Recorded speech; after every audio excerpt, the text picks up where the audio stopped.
get into. Because there's a lot of archaeology. That's why the scripture say in Revelation 12, the earth helped the woman. There's a lot of archaeology that's out there in the United States also proving that the tribes of Gad and the tribes of Reuben, the so-called North American Indian and so-called Seminole Indians, are Israelites. What did the white man do? He went throughout the earth, and he dug, and he went throughout the earth and he dug up that archaeology, and he hid it. Why I said the children of Israel would never wake up to who we were. Well, according to the scriptures, Israel is going to wake up, and there's nothing you can do about it. The scripture says no height, nor depth, nor any creature can separate us from the Heavenly Father. Right. In the book of Romans. Now hold off on that. Now, this particular chapter I'm going to get into in here, right? It says ancient religious beliefs. And this is dealing with the Cherokee Indians, right? The chapter, it says ancient religious beliefs. Page 141. And I'm going to read just a little bit of this, right here. It says, writing in 1701, William Bartram, get Ecclesiastes 3 and 15. And what is that? Is that Job 4 and 8? Or Deuteronomy 32 and 5? It says, writing in 1701, William Bartram said the Cherokees were by no means idolaters. See, because that's one thing that these devils always try to paint about the Native American Indians.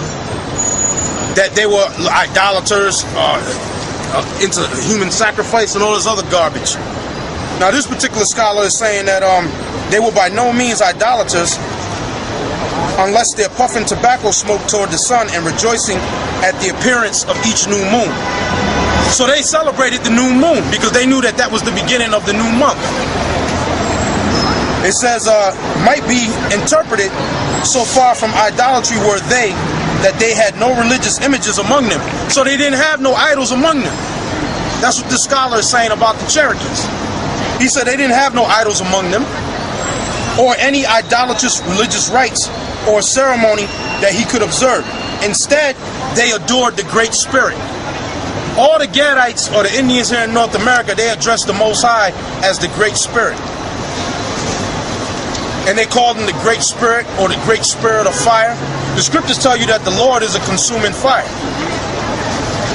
So it said that they adored the Great Spirit, whom they described as the giver and taker of the breath of life, with the most profound and respectful homage. Now I'm going to just go on and read page... Wait a minute, you heard this, heathen? We're not Hamites. We're not Hamites. She said we looked at our father's nakedness, and that's why. First of all, you're going to be a slave. Right. Where are you from, heathen? You goddamn heathen. All right, we didn't look at our father's nakedness. That was the Hamites, the Africans. You damn demons. You see how these people are? Your pitiful looking ass away. You see how these people are? And that's how they feel about you. A lot of you black, now some of you black people say, oh, why are you talking to her that way? She's talking shit about you black people, man. She said that's why you a slave. And she doesn't even know what the hell she's talking about. That's a demon right there, man. That's a goddamn demon, and guess what? You going into slavery. That's right. And may the Most High hit your ass, have a truck run your ass over in the street. Y'all heard him? Yeah. He said that's why you going into slavery. Yeah. That's why you went into slavery, because you looked down your father's nakedness. Right, she's trying to call us Hamites. Call us Hamites, man. Yeah. You know, she tried to call us Hamites. We're not no damn Hamites, we're Israelites. And that was nothing but a goddamn Elamite heathen. A demon. Oh, yeah? Oh, okay. Well, that's why she got cut. She was a focus away. Hey, well, F her. You know? Now, not to cut you off, but see, this knowledge is so deep, man. It cut people, man. It cut just random people. Like, we might not even be pointing them out. But they walk by and they just get cut. They get offended, man. And the Lord spoke about that. You see, because that's them demons on what this word that come out, man. Because when this knowledge come out, this destroys the so-called white man's kingdom, man. All right, brother? Go ahead. Right. Now, I'm going to read just a little bit of something here. It says here, this is page 143. It says, it's talking about James Adair. He makes mention of James Adair, but he says, Adair felt would not be so if the majority of the old natives was of heathenish descent, since all pagans would fight to death to retain their superstitious worship, even when it had lost all its substance. But the Cherokees did not believe the sun was any bigger than it appeared to the naked eye, and they never prostrated themselves to bow their bodies to each other in salute or homage, except when they were making or renewing peace with strangers who came in the name of Yah. Yeah, it's Esau, the devil. It says, but they always bowed in their religious dances. Now, I'm gonna get another page because I gotta jump around to get the information. Now it says here on this other page here on page let me see, right, page 145. It says, according to Payne's informants, the chief supreme being believed by the Cherokees of the 18th century was the same mysterious being whom the more ancient Cherokees had said was both God and king, appearing sometimes on earth as a man, except for someone specially consecrated for the purpose. This being's name was to be spoken only on an appointed holy day. It was YAHAWAH. Wow. Right there. Wow. Right there. Yup. Oh, shit. Wow. I'm going to read up. No pictures, please. It says here, now I'm going to read on. It says, this being's name was to be spoken only on an appointed holy day. It was YAHAWAH. And he gave a certain hymn to the Cherokees that would only be sung by selected persons on occasions of the great solemnity. The hymn played a special role in the exciting cementation festival, which is described in the next chapter. Now it says the great YAHAWAH himself taught the hymn to the first Cherokee priests. That's what it says right here. So, you devils have been found out that you're a bunch of lying sacks of S-H-I-T. You're a bunch of lying sacks of horse manure, is what you are. You're a bunch of lying sacks of S-H-I-T. Isaiah 29. Yeah, get that, Isaiah. Right, like you said, the turning of the things upside down. So this book right here is about the Cherokees. And this is what this scholar was saying about the Cherokees back in the 1800s. And he speaks about it here when you read on about the history. They got history documented going back as far as the 1600s of the Cherokees here in the United States. So the Great Spirit that they worship, the Great Spirit's name was YAHAWAH. So how do they know that if they're not Israelites? How do they know that? You got the scripture? Yeah. Isaiah 29, I start at 15. Woe unto them that seek deep to hide the counsel from the Lord. Right.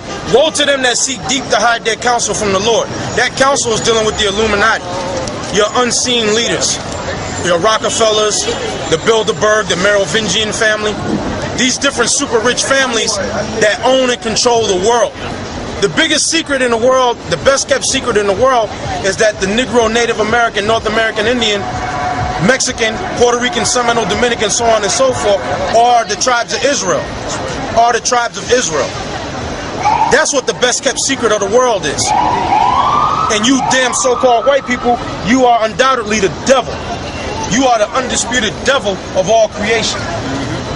You are Satan, and you are the adversary. The word Satan from the Hebrew word shaitan means adversary. You're the adversary to anything that's righteous in this world. You're against a man and a woman getting together. You're with two men getting together and having a relationship. You're against a man and woman getting together, but you're with two men or two women getting together. Or you're with a woman getting a sex change to become a man, or a man getting a sex change to become a woman. You'll let them physically change their birth certificate to say that they were born a woman or they were born a man, when it was a woman who got a sex change to be a man, or a man that got a sex change to be a woman. That's what you devils are about in this society. You ain't about the word of the Most High. So don't come up here trying to talk about you Christian and that you some God-fearing people. Because if you was God-fearing, you wouldn't be doing the things that you're doing. You would be adhering to the word of the Most High. And like I said before, we done found out who we are. We done found out that we're the Israelites, that we're the blessed sons of the Most High. Yasharahla. Yasharahla means he is a prince of the power. He is a prince of God. That's what the name Israel means. So we found out who we are. We ain't no goddamn Hamites. We ain't no damn Hamitic. We're not Hamitic or Kemet. We ain't from no damn Kemet, and we ain't no damn Kemetic or Hamitic. That's them damn Africans. Where that damn African sign at? Bring that sign up. That's not us right there. This is not us. That's not us. That's not our people. That's not our traditions. That ain't our custom. That's right. We ain't no dirty, foul, rotten, stinking ass Africans. That's right. So you calling yourself an African American, you just a pure dummy. Because the name Africa is a white man's name, and the name America is another white man's name. Leo Scipio's Africanus, who defeated Hannibal in the Second Punic War. A Roman general who defeated Hannibal, a black man, an Israelite, during the Punic Wars. When the Romans in 149 BC burned the city of Carthage down to the ground, which was the northern part of Africa, which is along the southern bank of the Mediterranean Sea.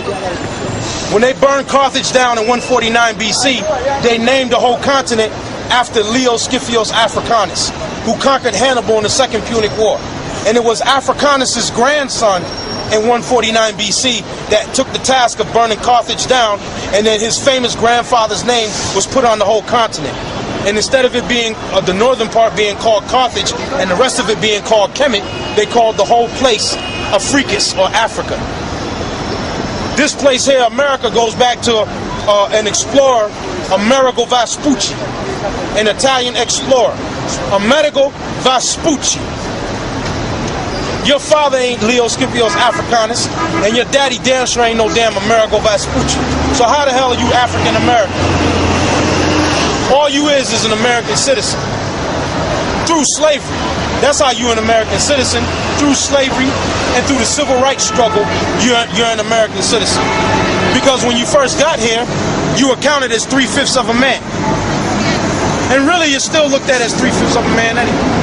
That's why your vote don't mean a damn thing. Your vote don't mean nothing. So we want to hear none of that garbage you're going to try to shovel at us. Read on. And their works are in the dark. And their works are in the dark, the Illuminati. The ones that control the money system. The ones that control whether the stock is going to go up or the stock is going to go down. The stock market goes up and goes down purely on speculation. Because somebody speculates something. Oh, we speculate that the price of oranges is going to drop. So then, at the stock market, when the stock market opens, the price of the orange prices will drop. Then people will start selling. Then when it gets low enough, somebody else will buy. And that's how they make money in the stock market. Let this madness go by. I'm gonna let this madness go by because I can't overtalk this garbage. Hey, but you know what that means? That means Babylon is burning down. All right. Babylon is on fire. Fire burn Babylon. Like Benjamin said, fire burn Babylon. Fire burn Babylon. Babylon is on fire. And it's a good thing that this place is on fire. Go ahead. And they say, who seeth us and who knoweth us? Surely your turning of things upside down shall be esteemed as a potter's clay. Right. They took things and turned it upside down. Just like I said with history. They took history and turned it upside down. So what are we doing? We taking it and turning it right side up. Yep. That's what we doing. We taking the history that these devils done hid in their library, which is basically lies buried. That's what the library means, lies buried. If you dig deep enough, you're gonna find the lies buried there in the library. Like I found this in the library. Lies buried. And what is the truth in here? The truth is that the Native Americans are one of the 10 lost tribes of Israel. That's what the truth is. The truth is that a Negro that was brought over here on cargo slave ships is the tribe of Judah. The truth is that the so-called white man is the devil that the Bible speaks of. That's what the truth is.